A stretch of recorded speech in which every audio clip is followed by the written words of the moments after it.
आज तक ये लोग किसी का भला कर पाए अपने परिवार के अलावा?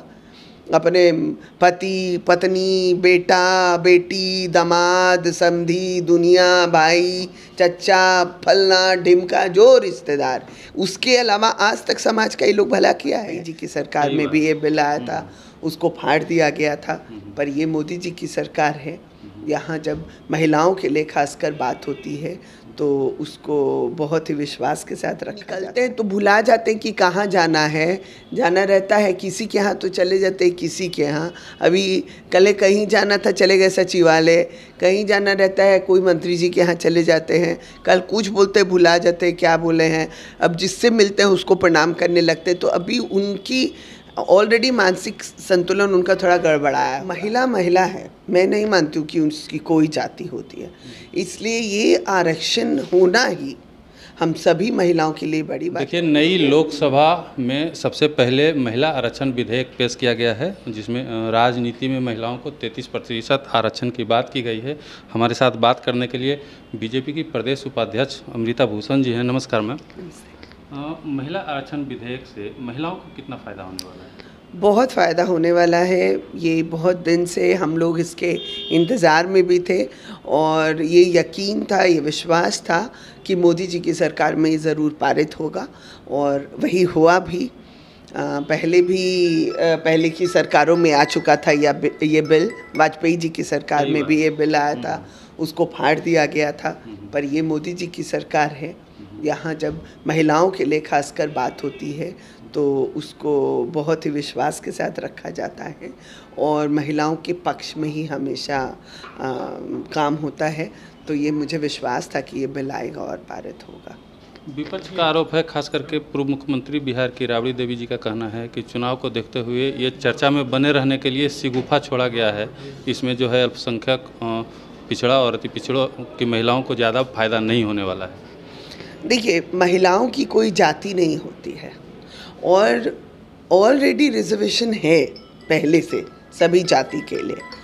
तो अगर महिला महिला है, मैं नहीं मानती हूँ कि उसकी कोई जाति होती है।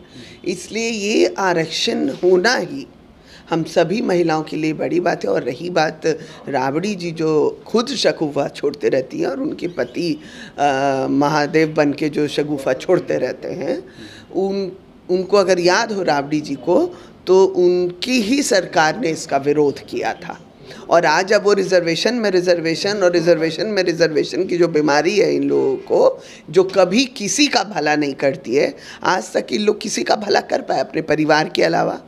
अपने पति पत्नी, बेटा बेटी, दामाद, समधी, दुनिया, भाई, चच्चा, फलना ढिमका, जो रिश्तेदार, उसके अलावा आज तक समाज का ये लोग भला किया है? जो आज ये लोग भला सोचेगा या महिलाओं की भलाई की बात करेगा? ये लोग से ये अपेक्षा रखना ही, और ये लोग का तो बातें दूध भात होना चाहिए। ये लोग की बात का कोई महत्व नहीं है।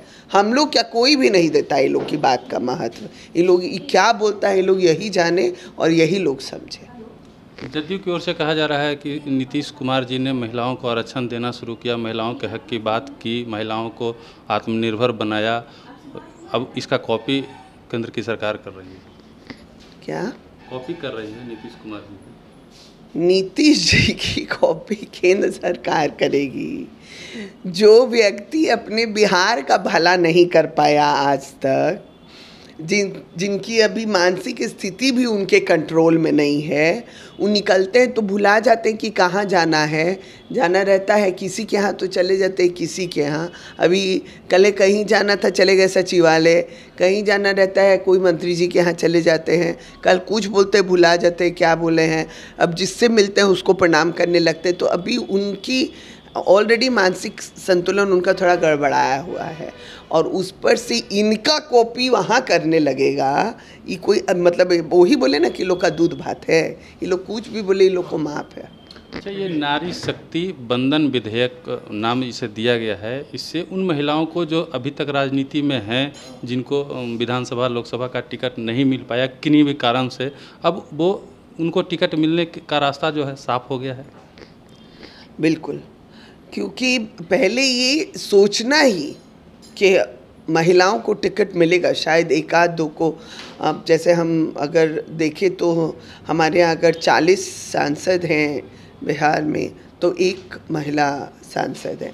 तो ये बहुत दिन से प्रधानमंत्री जी का प्रयास था कि वो पूरी भागीदारी महिलाओं को राजनीति में दे, और ये 33% लाकर उन्होंने ये सिद्ध किया है कि जो ऐसी महिला जो कभी सोच भी नहीं सकती होगी कि मैं राजनीति में रहूँगी या मैं चुनाव लड़ूंगी, अब वो अगर कोशिश करे और चाहे तो वो भी चुनाव लड़ सकती हैं। जनप्रतिनिधि होने के कारण महिलाओं में अगर भागीदारी ज़्यादा बढ़ेगी और ज़्यादा जनप्रतिनिधि बनेंगे तो महिलाओं की समस्याएं भी कम होगी, उनको बोलना, उनको मिलना सब आसान रहेगा, अपनी परेशानियों को रखना उनको बहुत आसान रहेगा।